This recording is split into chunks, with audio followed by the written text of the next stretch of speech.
Queridos irmãos, a graça e a paz do Senhor Jesus, que Deus em Cristo continue abençoando vocês. Sou o pastor Vanilson Vieira, da cidade de Parnamirim, no Rio Grande do Norte. Eu costumo sempre pedir no final do vídeo que você compartilhe, mas tem pessoas que não vão até o final do vídeo, não sei porquê. Não é? Porque Deus fala no início, Deus fala no meio, Deus fala no final do vídeo, Deus fala com quem está falando, Deus fala com todos e Deus fala especificamente para alguns. Então essa é a aula número 4 sobre predestinação. E a gente vai falar agora nessa aula sobre Deus, ele é o autor da eleição. Tá certo? Bom, Efésios no capítulo 1, 3 e 4 diz assim, Paulo escrevendo aos Efésios, bendito Deus e Pai de nosso Senhor Jesus Cristo, que nos escolheu nele, em Deus, antes da fundação do mundo. Evangelho de João 17,6 está escrito, manifestei o teu nome aos homens que me deste do mundo. Eram teus e tu me confiaste. Olha só o que Jesus falou. Em João 15, 16 e 19, Jesus diz, não fostes vós que me escolhestes a mim, pelo contrário, eu vos escolhi. Aí é eleição, é predestinação.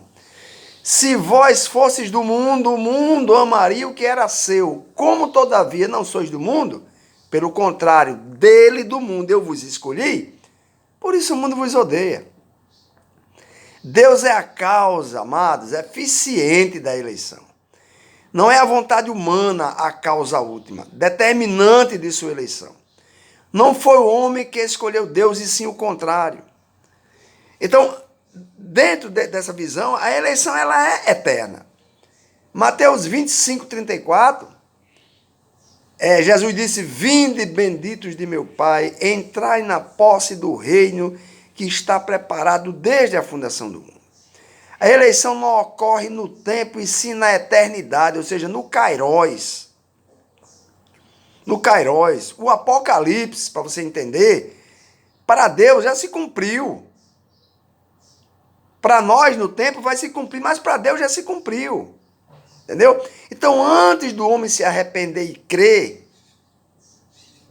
Deus já tinha o eleito. Então, a eleição, ela não se perde. Né? A eleição, ela é em Cristo. A eleição não depende de nossos méritos. Tá bom?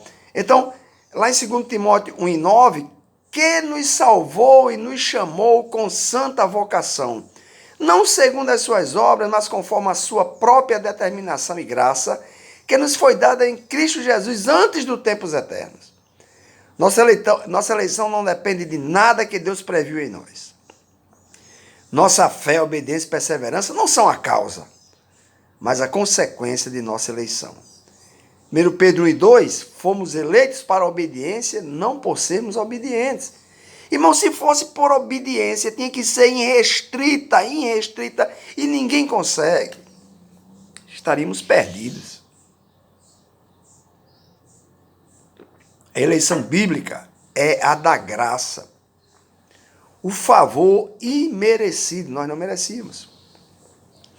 Efésios 1:4, fomos escolhidos não porque fomos previstos como santos, mas para sermos santos e irrepreensíveis perante Ele. Esta eleição tem como objetivo o louvor da graça de Deus. E não o louvor da nossa fé, obediência, perseverança e santidade. Aí é obras. Como está escrito em Efésios 1, 5 e 6 e Efésios 2 e 7. Então, as boas obras desempenham um importante papel em nossa vida de cristãos. Contudo, não podemos praticá-las até que Deus faça de nós uma nova criação em Cristo. Efésios 2 e 10. Em vez de sermos criados por causa de nossas boas obras, fomos criados em Cristo Jesus para as boas obras, as quais Deus de antemão, na eternidade, no Kairos, preparou para que andássemos nelas. Mateus 5,16, né? Está escrito, e por esse motivo, nossas boas obras não resultam em nossa própria glória, mas na glória do nosso Pai Celestial, porque as nossas boas obras não vêm de nós mesmos, mas de Deus. Em Filipenses, capítulo 2, 12 e 13, diz: desenvolvei a vossa salvação com temor e tremor, porque Deus é quem efetua em vós, olha aí, é Deus quem efetua em vocês tanto o querer como o realizar, segundo a sua boa vontade. Então Paulo está falando daquele aspecto da salvação em que cooperamos com Deus, a saber, a santificação ou a salvação do poder do pecado. A gente coopera com Deus, é diferente. Né? Eu não endureço meu coração, eu não tapo meus ouvidos, eu procuro praticar a palavra, né? Então eu coopero com o Senhor nesse desenvolvimento da salvação, tá certo? Então, esta fase da nossa salvação, ela vem depois da nossa justificação, da nossa regeneração, que é obra exclusiva de Deus. Você não pode se justificar, você não pode se regenerar. É Deus quem vai fazer essa parte. Então, a eleição, ela tem como objetivo imediato a nossa salvação, né? Segundo Tessalonicenses 2, 13 e 14, está escrito: entretanto, devemos sempre dar graças a Deus por vós, irmãos, amados pelo Senhor. Por isso que Deus nos escolheu desde o princípio para a salvação, pela santificação do Espírito e na fé, na verdade, para o que também vos chamou mediante o nosso Evangelho, para alcançar a glória do nosso Senhor Jesus Cristo. 1 Tessalonicenses 5,9 está escrito: Deus não nos destinou para a ira, mas para alcançar a salvação mediante nosso Senhor Jesus Cristo. E Atos 13 e 48, olha só que coisa interessante está escrito em Atos 13 e 48. Creram todos os que haviam sido destinados para a vida eterna. Oh, irmãos, é muito claro. Então, primeiro, que a fé é a consequência e não a causa da eleição. Segundo, que somente um número limitado é destinado para a vida eterna. Terceiro, essas pessoas foram destinadas ou eleitas não para o usufruto do meio da graça. Ou seja, todas elas gozavam naquela ocasião, mas foram destinadas para a vida eterna. E quarto, que todos, sem faltar um só, que foram assim ordenados para a vida eterna por Deus, com toda certeza virão a crer. Você não sabe quem é. O ladrão da cruz foi um. Foi eleito, predestinado, exatamente para crer na hora que estava partindo desse mundo. Quantas pessoas você já viu dessa forma? Mas você não sabe quem é, então pregue a todos, pregue a todos, pregue a todos, porque a fé vem pelo ouvir e ouvir a salvação. O Espírito Santo gera a fé naquele escolhido através de Deus. Vai uma multidão ouvir, mas os eleitos, o Espírito Santo vai gerar a fé para eles crerem, e os demais não vão crer, porque não foi gerada a fé neles. Então a eleição, ela também inclui os fins e os meios para essa eleição. Então o Deus que predestinou o fim, também predestinou os meios. Romanos 8,30, né, está escrito: aos que predestinou, olha aí, a esses também chamou. E aos que chamou, a esses também justificou. Olha o meio e olha o fim. A salvação é um processo. Tem princípio, ela prossegue até chegar ao fim. Na eternidade, Deus incluiu tudo isto em um só decreto que abrangeu tudo. Mas no tempo, no cronos que nós vivemos, tudo tem sua marcha ou prosseguimento natural. Porque Deus predestina o fim. Temos na Bíblia declarações como a de Isaías, no capítulo 46, o 9 e o 10. Isaías disse: eu, sem Deus, e não há outro. Eu sou Deus, perdão, e não há outro. Eu sou Deus e não há outro semelhante a mim, é Deus falando através de Isaías, que desde o princípio anuncia o que há de acontecer, e desde a antiguidade as coisas que ainda não sucederam, que digo, o meu conselho permanecerá de pé, ou seja, o que eu decidi fazer, toda a minha vontade. Mas, porque ele também predestina os meios, a Bíblia está cheia de apelos e solicitações.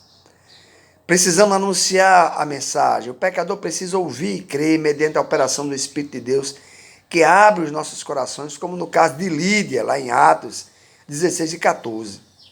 E depois disso, o processo continua na obra da santificação, até o dia glorioso de nossa glorificação no céu. Fomos escolhidos ou eleitos pela santificação do Espírito. Segundo Tessalonicenses 2 e 13. Então não é correto dizer, amados, que se Deus elegeu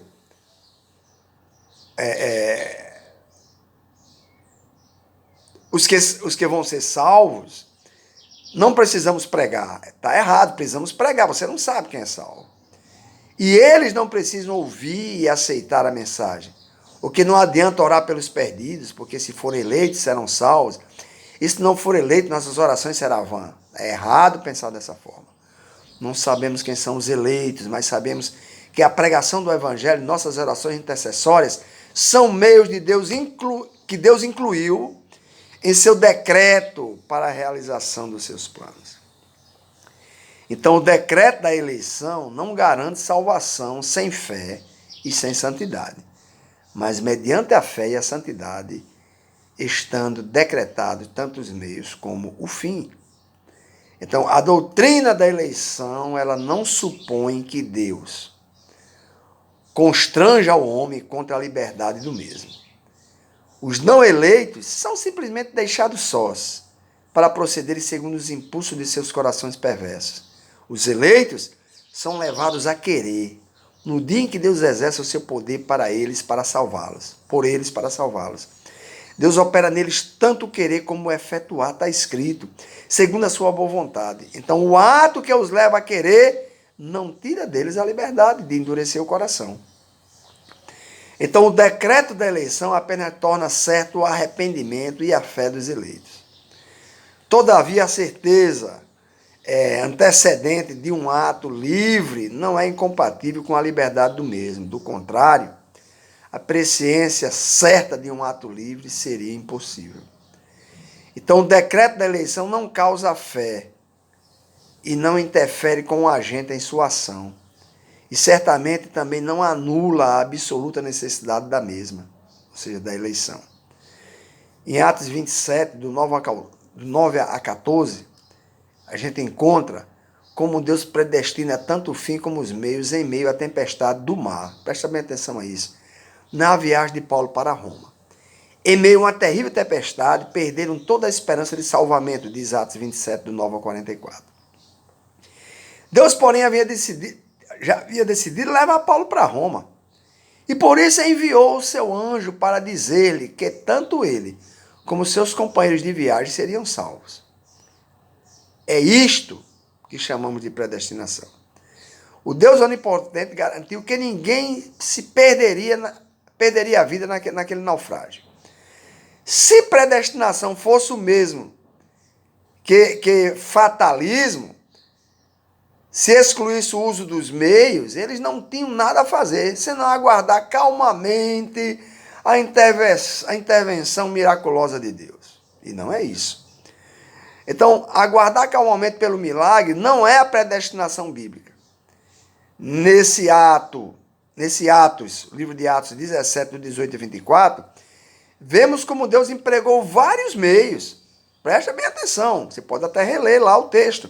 Até que sua promessa tivesse seu cumprimento completo no devido tempo. Ou seja, todos se salvaram conforme Deus disse, através do anjo para Paulo. De noite apareceu para ele. Então, apesar de saber antecipadamente que ninguém morreria, Paulo ficou sabendo, presta bem atenção, Paulo não ficou de braços cruzados. Além do mais, falou que se os marinheiros não permanecessem a bordo, não poderiam se salvar. Deus disse que ninguém se perderia, mas o meio era continuar dentro do barco. Então, parece uma contradição, já que sabiam que ninguém se perderia. Essa palavra de Paulo prova que predestinação não é fatalismo. Um dos meios era ficar no navio. Deus predestina o fim. E por isso Paulo disse, nenhuma vida se perderá. Deus também predestina os meios. E por esse motivo Paulo disse, se estes não permanecerem a bordo, não podereis se salvar. Então a advertência de Paulo foi incluída no plano de Deus. Como um meio. Bem como tudo quanto se seguiu. Os soldados cortaram os cabos do bote em que os marinheiros procuravam fugir, sendo isto outro meio, para que se cumprisse o que Deus tinha dito. Verdade? Então, eles precisavam se alimentar, é outro meio, para se fortalecerem e poder nadar.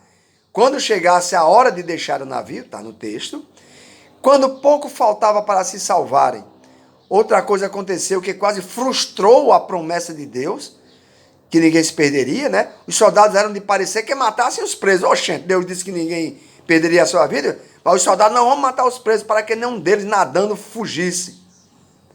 Se tal parecer dos soldados fosse aceito, e os soldados teriam frustrado o plano de Deus, de todos no navio se salvarem e Paulo ir para Roma, por exemplo.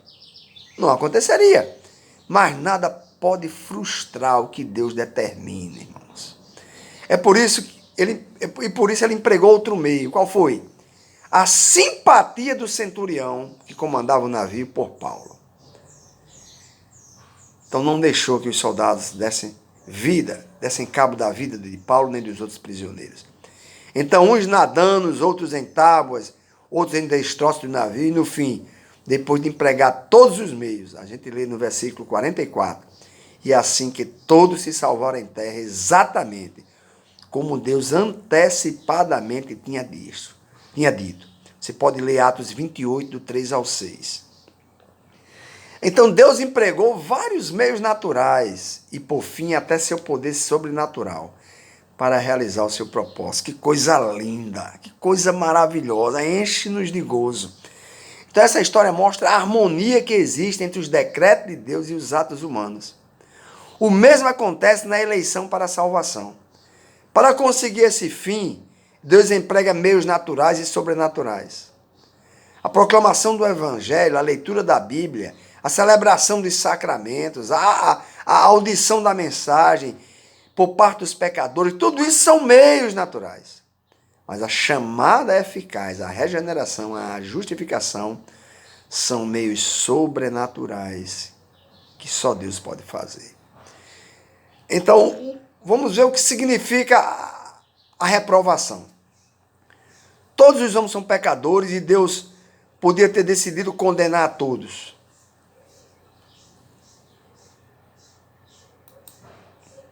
Sem estar cometendo injustiça.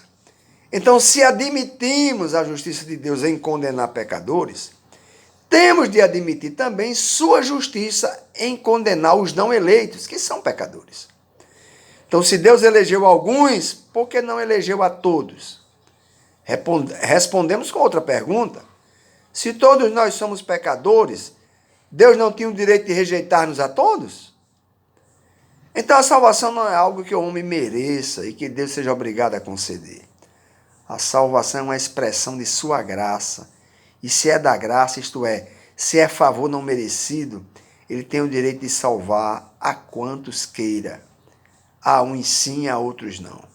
Tá certo? A uns sim e a outros não.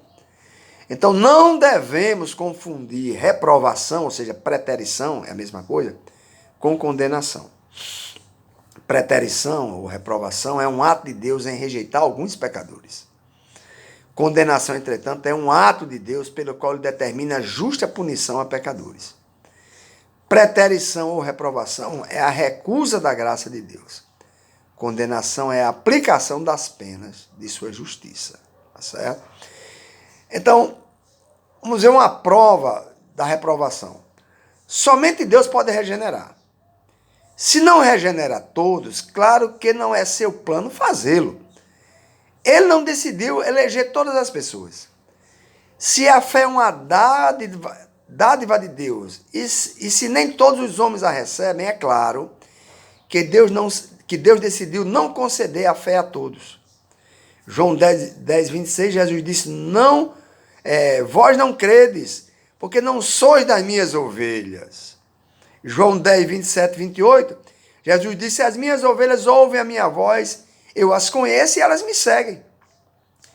Eu lhes dou a vida eterna, jamais perecerão, eternamente, e ninguém as arrebatará da minha mão.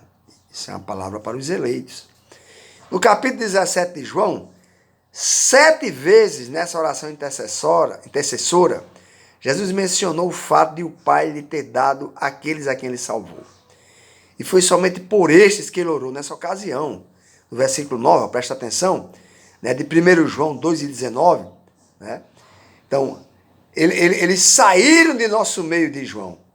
Entretanto, não era dos nossos, por isso saíram. Porque se tivessem sido dos nossos, teriam permanecido conosco. Todavia, eles se foram, para que ficasse claro que nenhum deles é dos nossos. 1 João 2:19.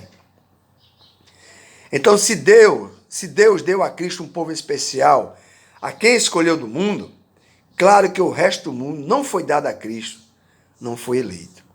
Então, quando Paulo pregou o evangelho em Filipos, para um grupo de mulheres à beira de um rio, somente Lídia se converteu. Por quê? Atos 16:14 diz, certa mulher chamada Lídia, da cidade de Tiatira, vendedora de púrpura, temente a Deus, nos escutava. O Senhor lhe abriu o coração, apenas de Lídia, para atender as coisas que Paulo dizia. Ela recebeu a chamada eficaz. E Atos 13:48 está escrito, em Antioquia da Pisídia, Paulo pregou a muitos gentios e apenas um certo número se converteu, a saber, diz o versículo, aqueles que Deus tinha escolhido. É muito claro. É dar murro em ponta de faca, querer brigar contra a doutrina da eleição e da predestinação. Então, não devemos esquecer que a fé, a qual é para a salvação, não é mera crença na existência do mesmo Deus, visto que essa espécie de fé até os demônios têm, como está escrito em Tiago 2:19.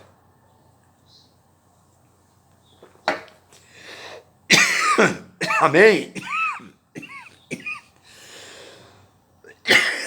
Desculpa. Com esta quarta aula, a gente encerra a doutrina da predestinação. Você pode procurar a aula número 1, a predestinação, a aula 2, a aula 3 e a aula 4. Pausa o vídeo, volta, recomeça o pensamento, deixa clarear as ideias, porque isso é bíblico. Está na Bíblia. Não é que eu queira que seja assim, amados. Os arminianos, né?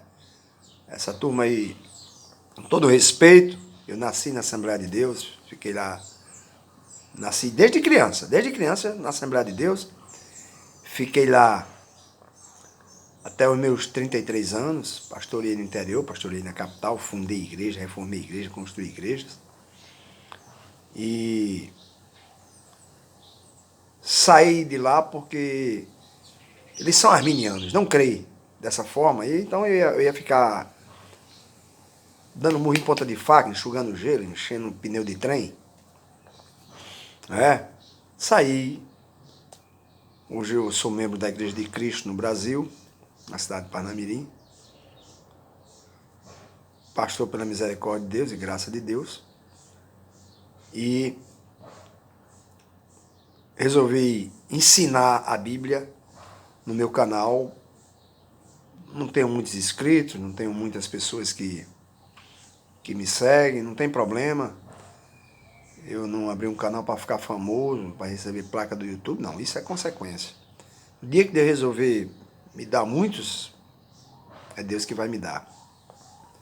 Eu apenas ensino a verdade. Você pode comparar na Bíblia. Amém? Compartilhe o vídeo. Compartilha. Deus em Cristo continue abençoando vocês.